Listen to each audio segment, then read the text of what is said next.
So today we have speaking for us Brad Haab, who is a friend of my brother. So give him a big round of applause. And thank him for coming today to speak.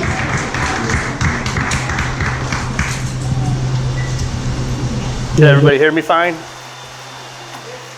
My wife made me write down some note cards because she says I like to get rambling. So if I reference these every once in a while, I'm just trying to get back on the right page. I guess I want to thank Brandy and their family for having me speak. Me and DZ were really close friends, best friends at one time. He worked with me out at my dad's pallet shop. We grew up together, we're the same age, same class, all that. We've been through the good, the bad, and the ugly together. So if anybody knows DZ's story, I probably know it the best. I guess I can start out and telling you that July 14th, 2010 is my heroin-free day. So I haven't...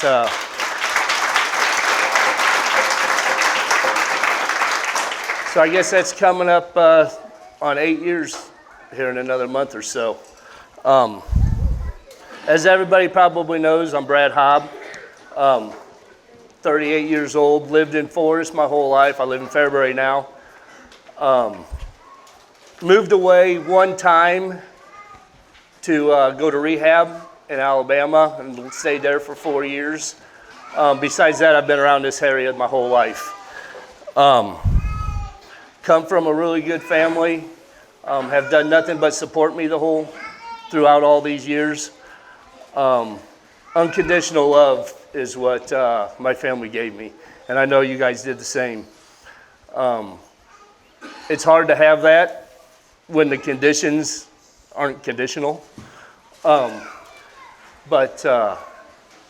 Yeah, I think that's one of the biggest things that's got me standing up here sober today is unconditional love from friends and family and what community support I have got. You know, it wasn't always positive. In the past few years, it's got a lot more positive. I think people have seen that I've kind of graduated to the other side almost, so to speak. I don't want to say that I'm not going to stand up here and say that I've made it by any sense, because I know that I'm only one stupid decision away of ending up in the grave like DZ and Chad Hammond and some of my other friends, you know. I've seen a lot of people buried over the years for heroin overdose, not only here, but when I was in Alabama, the rehab facility I went to used to carry us to funerals from either people that were in the rehab that left and died or what. They used to carry us to funerals to see what the families were going through. So I've seen a lot. I've seen a lot of people buried, some I knew, some I didn't, some that were best friends, some that I didn't have a clue who they were. But the story's always the same. You know, the story from the addict side's always the same, and the story from the family side's always the same, no matter who they were. I had a pretty normal childhood. Did a lot of sports when I was a kid. Was involved in school, a lot of school activities and everything. Never started really using anything until I was probably sophomore, junior year in high school. I started drinking a little bit, smoking a little pot. I always had basketball and baseball and some sports hanging over my head. So I never was really a heavy user. That all changed after I graduated high school, and we'll get to that here in a minute. When I graduated high school, I moved down to Champaign. I'm gonna get rid of these note cards.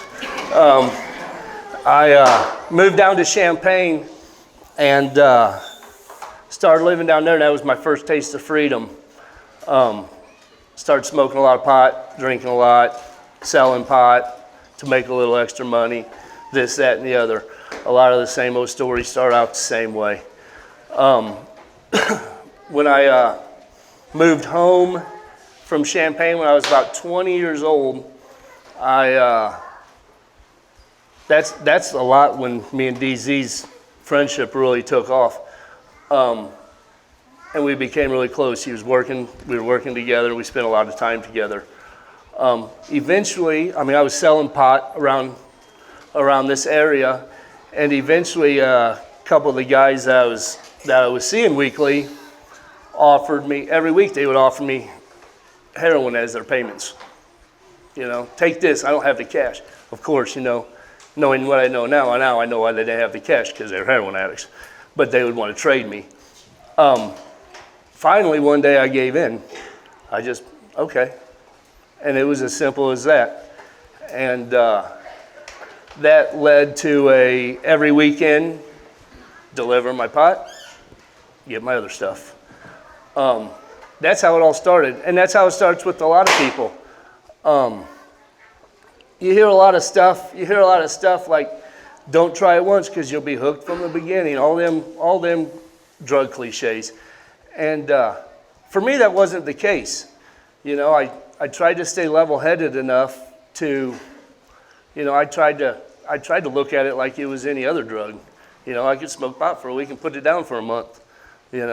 I could do cocaine on a weekend and not touch it for 6 months. So I just looked at it as that. But heroin's a whole new demon. It changes everything about you. It changes your outward appearance. It changes your morals and your values. It changes everything about you. And that's one thing that these guys have come to realize, that the addicts are not the same people.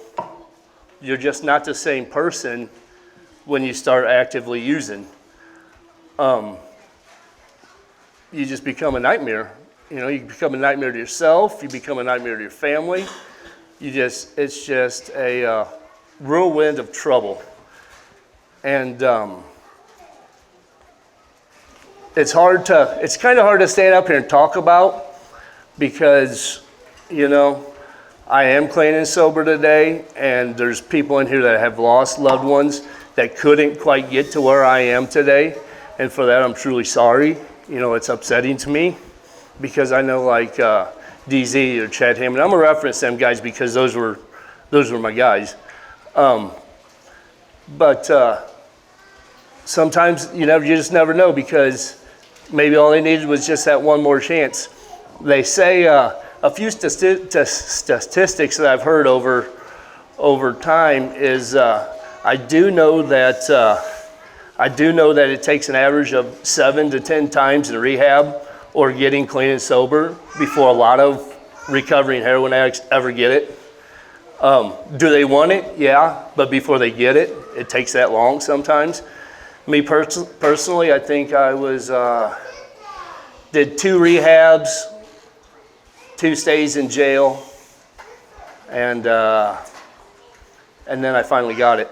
I think this last time when it was July 13th, 2010, I got arrested coming back from the city. Used to just go up to the city and get it right from the source. I just didn't want to mess around with anything around here, and so I went right for the source. I was to the point where I didn't care. The hood didn't scare me no more. If it was my lot in life to get taken at the time, then that's the way then that's what happened, But I was on my way home, and I got off on Gardner exit, and I was coming up the Chatty Blacktop, and Officer Draper from the county, I don't even know if he still works for the county anymore. Does he, do you know? Does he? But yeah, he come by me, and of course, like most addicts, usually you get caught speeding or doing something stupid. That's why you get caught.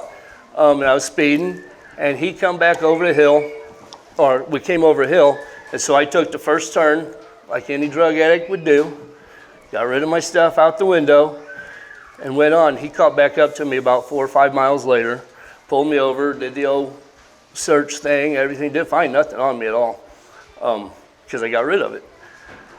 I had already been out on probation, or bond, I guess I should say, in Cook County. Few weeks prior, it was probably only 2 or 3 weeks prior that I got arrested in Cook County and got bonded out. Actually, I got bonded out on July 4th because when I was coming out of the county jail, the fireworks were going on over the lake. So that was only 9 days later when I got picked up by the county. But anyway, he let me go. He released me. And so I took off. I'm like, I'll just have to come back for it later or whatever. Well, I never got to go back for it because Draper went back for it. He had a sense when he got back to that stop sign a couple miles back that I got rid of something. So he got out of the car, walked around the high grass and stuff, and found my cigarette cellophane full of heroin. And I knew right away when I saw everybody coming back after me that they found it. I just knew. But anyway, I ended up going to jail. And ended up getting sentenced. Well, they ended up taking me, Bomber ended up taking me up to Mayfield to court, and they offered me a year, so I took it. I figured I'm gonna have to do some time anyway, so I took it. And I figured anything Livingston County is gonna give me is gonna way override anything Cook County is gonna give me, so I just took it. Well, needless to say, that was when I was right at the beginning of when Judge Bachnick started her drug program. So since she knew I was going off to prison anyway, she sentenced me to that 30 months probation. She told me to report back to her the first day I got out. So I did. And I am successfully the second person who's graduated from that program that hasn't used since.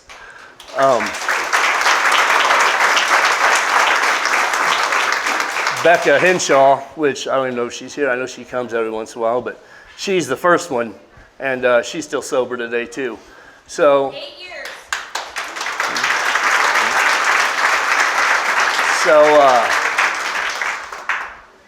that was. I'm glad that me and Becca were able to show Judge Bachnick and this county some success behind that program. I think it's great. I don't know. I haven't been able to get back over. I've gotten invited to a couple of graduations, but it just hasn't worked out for me to get over there yet. But that's a great program. And that's one thing I truly believe in is rehabilitation instead of incarceration. Did the incarceration help me? Yeah, helped me a ton because it put me under lock and key for 8 months, which I was able to get back out of my addict self and get back into myself. And so what I did for that 8 months is concentrated on myself. I knew what it was going to be like when I got out. I knew that the same old people were going to be around. I had already been to rehab in Alabama. Which was a Christian rehab. I had already been in rehab in Kentucky, which was a secular rehab. You know, now I've been locked up. I've tried them all. I've tried all the types of recovery, and I knew I had to do something right. And what I've learned is I had to rely on the power of God. A lot of people use their higher power, whatever you want to call it, and that's great. But I believe that the only true sobriety and joy in the sobriety is through the power of Jesus Christ. And that's...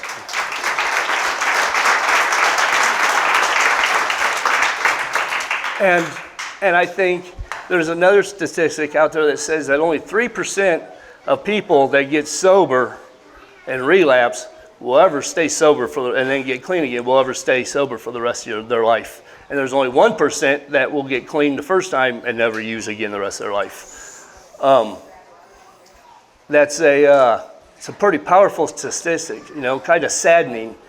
But I truly believe that those 1% and 3% of people are the people that turn everything over to God, put it in his hands, and lean on him, for the understanding and the support. The church has been a great support to me. Pastor Steve out at the Baptist Church, which is no longer out here, he's in Indiana now, but he was a huge support system. A lot of churches get looked down upon about judging and this, that, and the other, but and some might be like that. But I know that our church out at First Baptist will accept you with open arms, and they want to help. They want to help in the healing process, and they've really been a blessing to me. The one thing I did learn about going to the rehabs in a lot of other states, that they always say people, places, and things. Well, I've learned that you can't change people, and you can't change places. You can change the things you're doing, but I realized leaving the state to go to rehab, trying the geographical escape, doesn't work, because I found out I still took Brad Haab with Brad Haab when I went, no matter where I went. So I still took the stupid choices, the drug addict. I still took all that with me, and that's one thing that I think that everybody needs to know too, is especially now with the opioid epidemic that's going on now. It's way worse now than it ever was when I was using. And the thing is, you can't run from it. You have to be able to deal with it right where you're at in your community. I know Chief Travis is having a heck of a time probably with it right now. And these guys get put in a tough spot because it's like, lock them up or rehab, or, they're in a really tough spot, and they get looked down upon about being the jerks out of the whole situation, when ultimately they're just trying to help. I think that the police dog is going to be, I just talked to him about it a little bit, but I think that that's going to be a huge asset to our community. Will it chase it off? No, it won't never chase it all off. But will it have some people thinking a little bit more? Yeah. Will it probably lock some more people up in the process? Yeah. And then maybe Judge Bachnick can get a hold of them and help them out. It's a tough situation, and there's going to be more and more people that die every day, every week, every year, especially with the way all this crap with the fentanyl, and that's something I never heard about back then.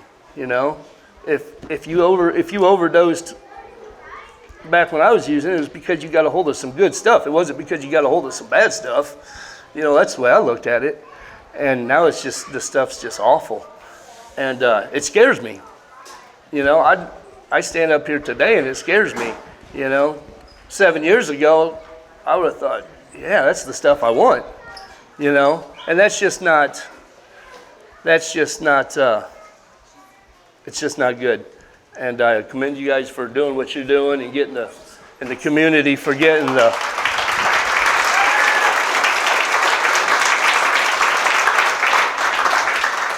community for putting up the money and all the work to get the drug dog and all that. And I think that's great. I think it's going to be a huge asset to the community.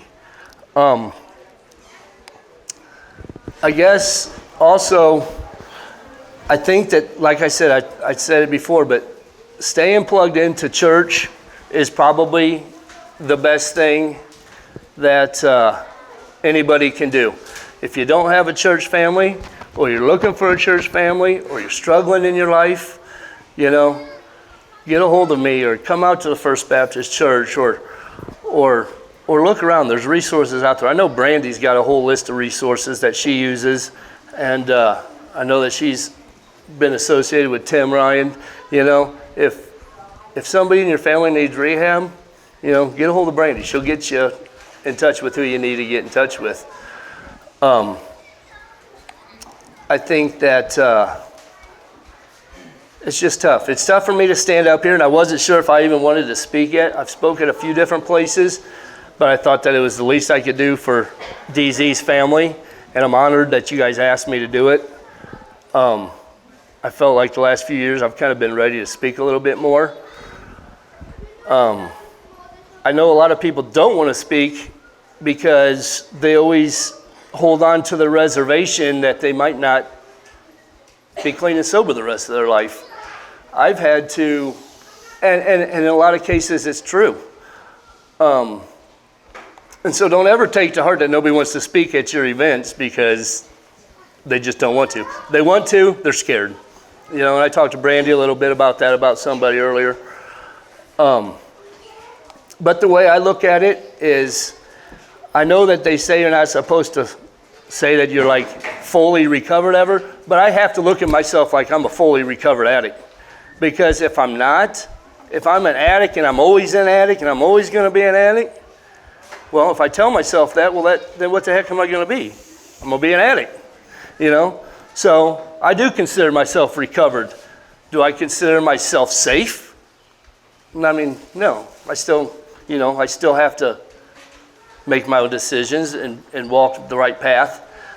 But I do look at myself recovered, and I say that because of my faith in God, and I know that there's healing power in Jesus, and I know that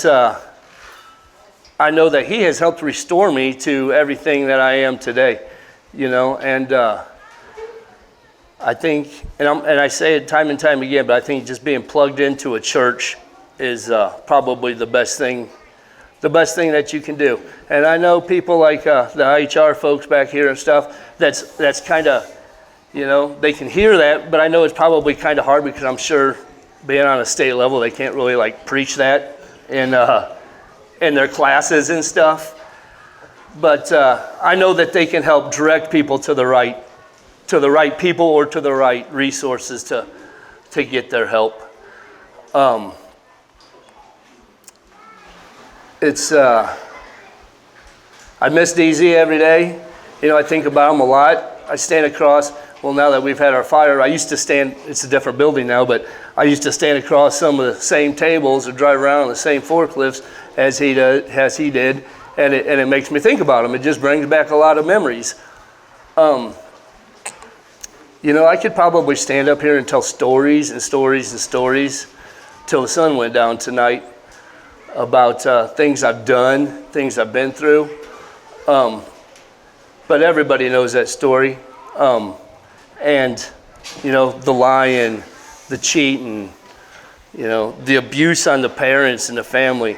A lot of the time, us as the addicts, we're in the best shape because we're high and we don't care, you know. And it's our families, they got to deal with everything. And they have to try to put all the pieces back together, and they got to try to make everything right, and they don't know how to do it.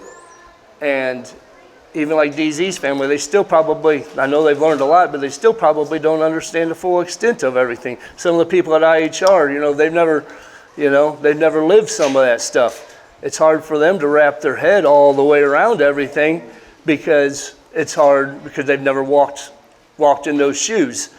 And I know that it's hard in their spot because people use that to their advantage and say, well, you can't tell me what to do because you've never lived it, you know.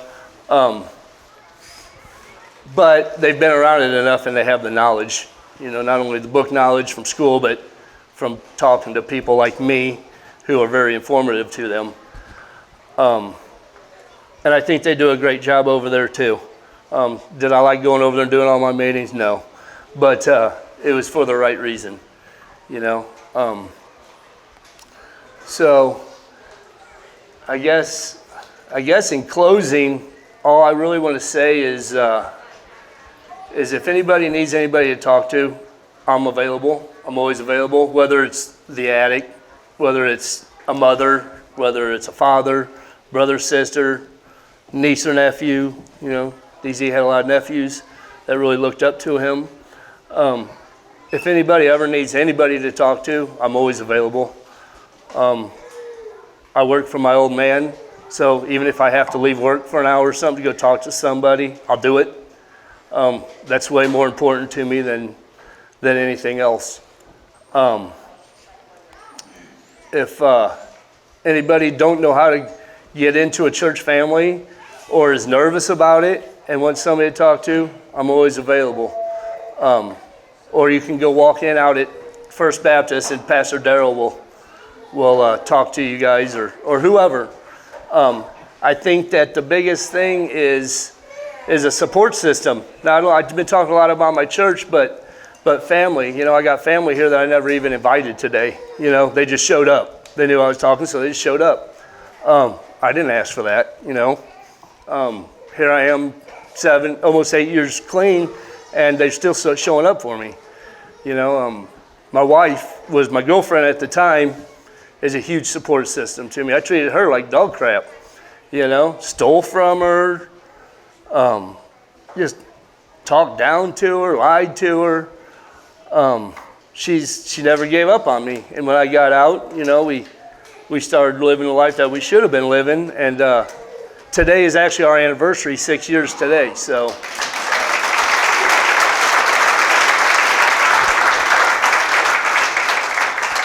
yeah, I think that support systems are huge. Church is huge.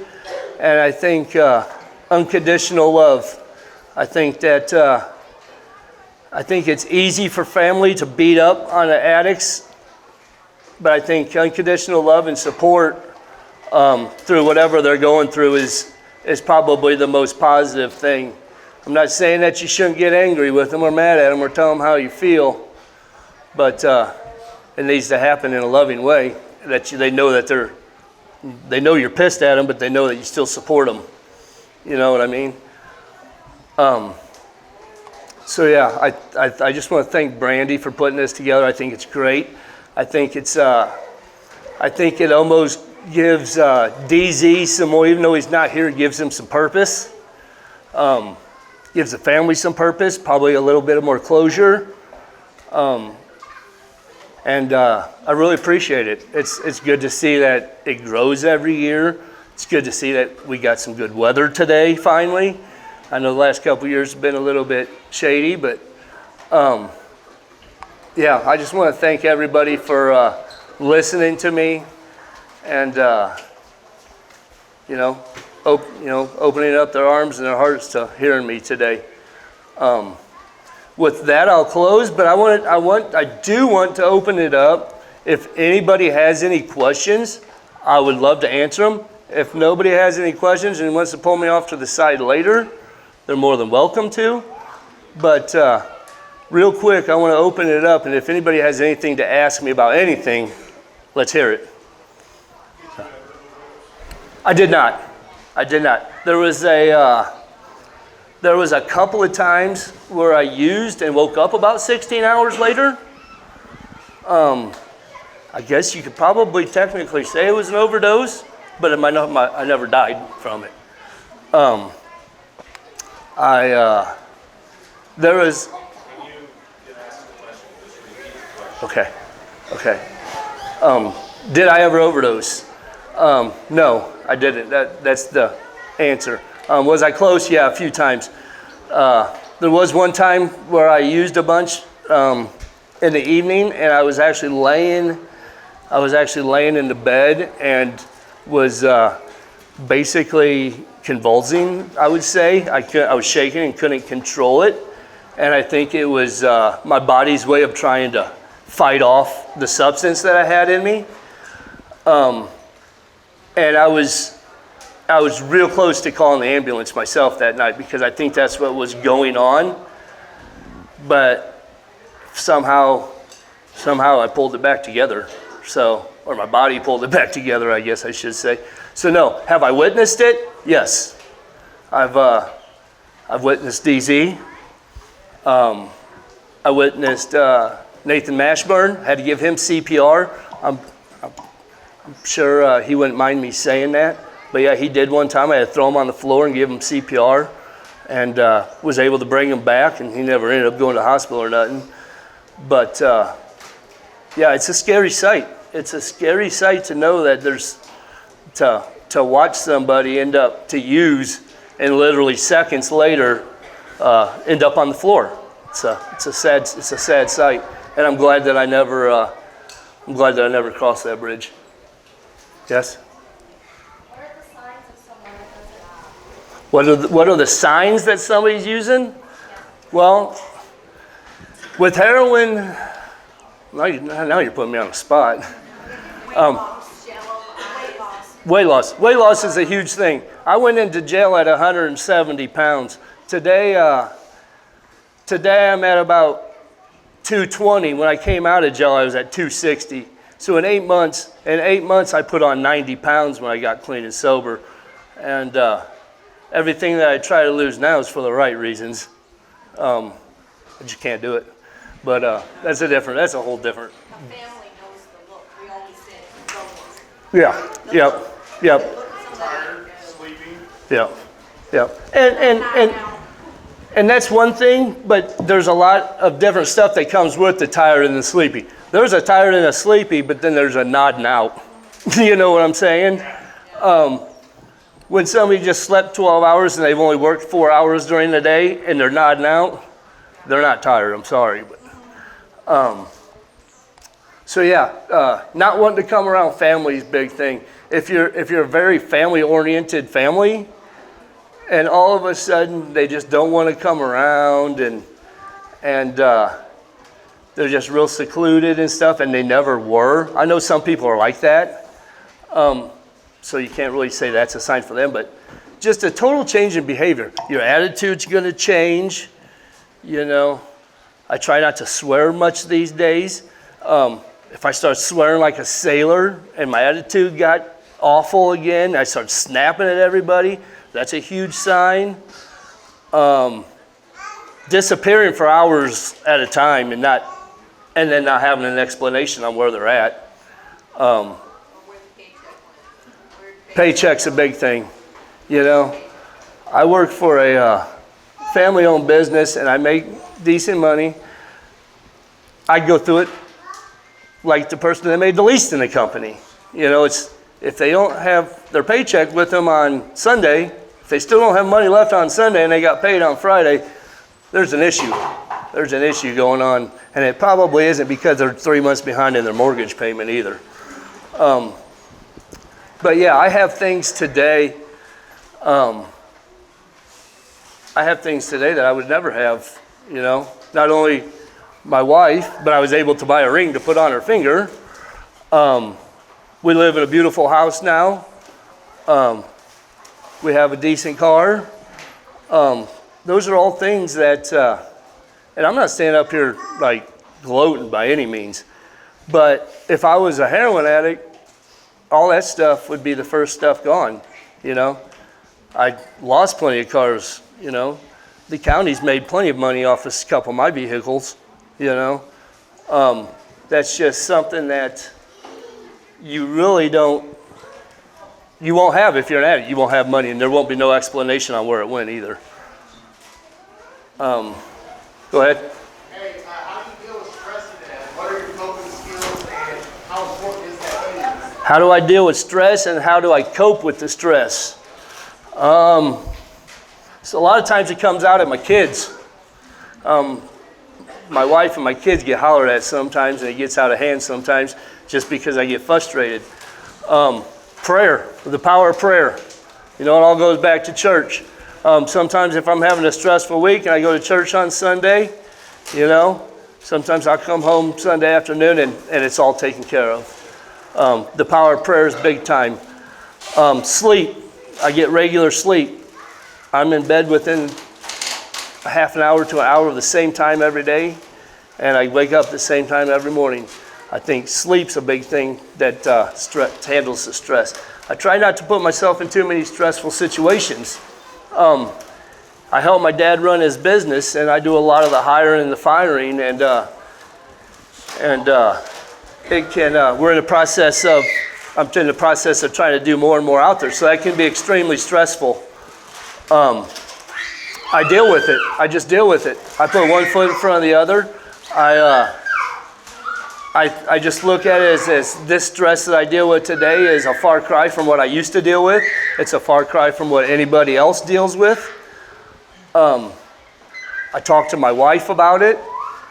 You know, we can usually sense when, it's usually pretty, you can usually sense when I'm getting pretty stressed out around the house. So I try to just dial it back a little bit. My blood pressure medicine helps a little bit, which is probably all a derivative of my using. But yeah, today I have my health. I have my health today. I don't have no needle marks. I don't have any of the sores that I used to have. You know, I have health. And I try to, when I get in stressful situations or stress comes up, I either take it to God, I take it to my wife, and I dial it back. Whatever I'm doing that's making me stressed out, I dial it back. If I'm working too much, I try to dial it back. If my mom and dad are irritating me because I have to work with them every single day, I try to dial back the time I spend around them. You know, that's just the way. I try to see that stuff, and I try to beat it to the chase these days.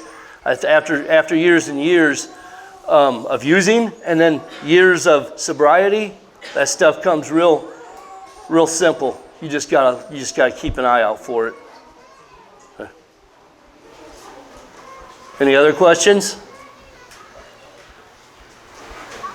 Okay. Well, if anybody else wants to talk to me, or either here today or in the future, a week from now, 2 years from now, there's ways to get a hold of me or Brandy, and I'll feel free to talk to anybody. So, thank you again for the Zeller family for putting this on.